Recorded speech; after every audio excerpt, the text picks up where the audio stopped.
Hi, my name is Christopher Drost and welcome back to my channel. Today we're talking about the second stage of transition, which is the social transition.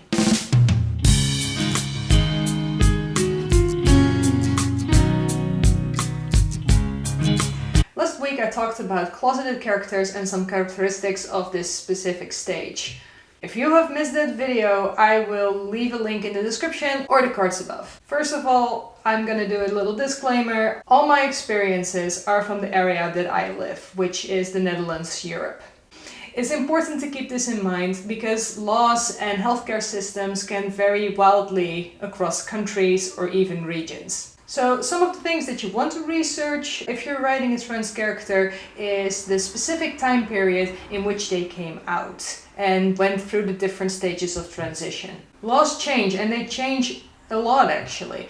For example, in the Netherlands, the law changed a couple of years ago. In July 2014, they made it possible for transgender people to legally change their name and gender marker before having surgeries. So now it's possible to legally change your name and gender marker while you're socially transitioning. If you have a character that transitioned 20 years ago, make sure that you research how the law and the healthcare system was 20 years ago. Let's start at the beginning. What is social transition? Social transition is when you start living your life as the gender that you identify as. So in my case, I started my social transition when I started living as a man. This means that I started taking on male gender roles in society. For example, it suddenly wasn't weird anymore that I would open the door for people and let them go through first. But most people know this stage because of the pronoun switch. Let me stop you right there. Social transition is more than just pronouns. There are 4 things that are typical for this stage of transition, and it all starts when the trans person comes out. It is important to realize that this may go in stages, and like I said in the last video, it may not be clear cut. There may be some time between coming out and starting social transition. It depends on the situation. I started my social transition right after coming out. That meant that whenever I told someone that I was trans, I also started presenting masculine to them. But if you're interested in the details of how I came out, I have a video about that and I will link it in the cards. The second characteristic is that this is really a time in your life where you get a crash course in knowing yourself. Great, I can finally be myself. But who am I? And with this I mean that you are so used at this point to doing what is expected of you that you don't really know what you want. A common misconception is that you change as a person. Well, this is not true.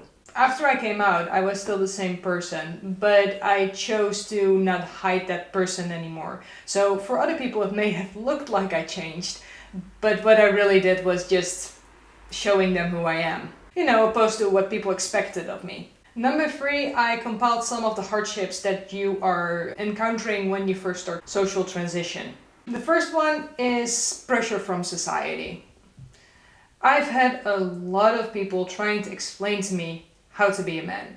And mostly this involves some very toxic masculinity, like you can't cry anymore, you're not a girl. You say you're not a girl, so you can't cry. And another thing that happened at work was that when I told at an event for work that I was not gonna stay for the free pizza because my girlfriend was waiting at home for me in bed and she was sick, the response that I got from one of my colleagues was like, "Oh, you have a lot to learn about being a man." According to this colleague, I had to completely ignore the needs of my girlfriend and just let her lay in bed sick to fend for herself as I was out with colleagues having fun and eating pizza. That is just not the kind of man I want to be.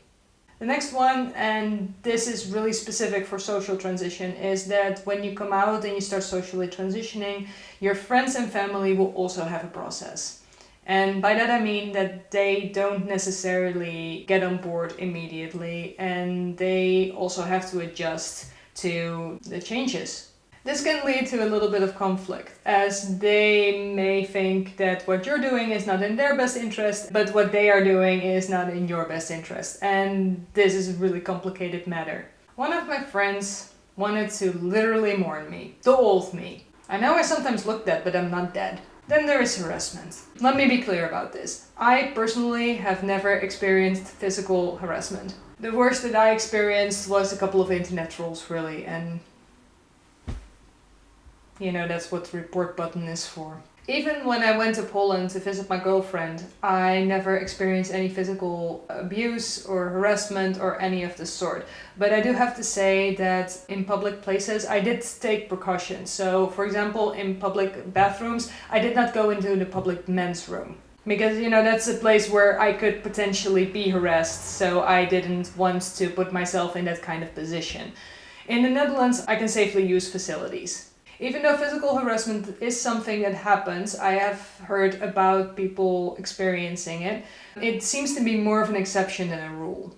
Or at least in my home country of the Netherlands. Next thing I want to talk about is misgendering and gender dysphoria. I want to underline that being misgendered really triggers gender dysphoria, especially in that first phase of coming out. You start to take on your gender role as you're comfortable with, but whenever somebody calls you by your old pronouns or misgenders you, it just makes the dysphoria flare up even more than it did before. This is also why pronouns are such a sensitive topic in the trans community, and why people are so insistent on people using the right pronouns for them. If you have missed my video on gender dysphoria, I will link it up in the cards, and you can go check that out. My personal low was when I was celebrating an anniversary with my girlfriend. We walk into the restaurant and the waiter so nicely greeted us with, "Hi ladies, what can I do for you?" Yeah, that is not what any guy wants to hear on his anniversary date with his girlfriend. And finally, the last one, you are expected to explain yourself to everyone at every turn on demand and over and over and over again. Remember when we talked about overcompensation last week? Well, this is one of those things that really does not do you any favors at this stage of your transition. Because people do not understand that if you really like dresses, why are you a guy? And when you try to explain to them, well, I was really trying very hard, they sort of like, it just short circuits in their head. I don't know what it is. But you like boys! No, I wanted to be a boy. But you wore high heels! Only because I was short and it was socially accepted for women. But you wore dresses! I didn't really like dresses. But how about your nail polish? I was trying to quit biting my nails. It seemed to work. But you liked horses! If that makes you a girl, then I think my brother also has something to tell you. And so on and so forth. Something you really want to learn in this stage is how to set boundaries if you haven't already. Because if you don't set boundaries, people are gonna waltz all over you. And to end this video on a more positive note, number 4, pros of transition. For me personally, picking my name was one of the most exciting things about social transition. Forgetting my old name and starting to react to Chris, I really enjoyed that part. And a couple of weeks ago, my name officially changed together with my gender marker, so yay! That was a really exciting step in my social transition. Again, in some countries this may not go in this stage, but I thought it was exciting. Another pro is adapting to your new life. As much trouble as it can cost in some areas, it really is worth all the trouble you're going through. A highlight for me was getting rid of all my old clothing and donating it, giving it away, and just getting rid of it while replacing it with masculine clothing. Another great pro is personal growth. You can really become the best version of yourself. You have all the tools in the world. Being transgender, you get something that almost no one ever gets, and that is a fresh start at life. And it's a life you actually want. Another one of my personal favorites is all the new people that you get to meet and new friends you make, and just much more inclusive, found family really. But most important of all, and this is worth every single hardship you will go through as a transgender person, and that is that you can finally be who you are. Living your life as your true self is just, you can't put it to words. I discovered that life is not just a state of being, but that you can actually be happy and that you can enjoy your life. And that feeling is absolutely priceless. That being said, let's get on to the question of the day. Did you ever make a choice that other people didn't understand, but it ended up being the best choice you could have ever made? Let me know in the comment section down below. That's all I've got for you today. If you like this video, please give it a thumbs up, and while you're down there, please subscribe to my channel for more content.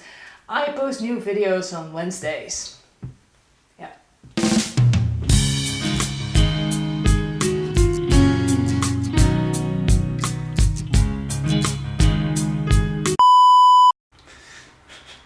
You like horses? Wait, I actually have a horse riding book here. Hey, don't get distracted. Oh.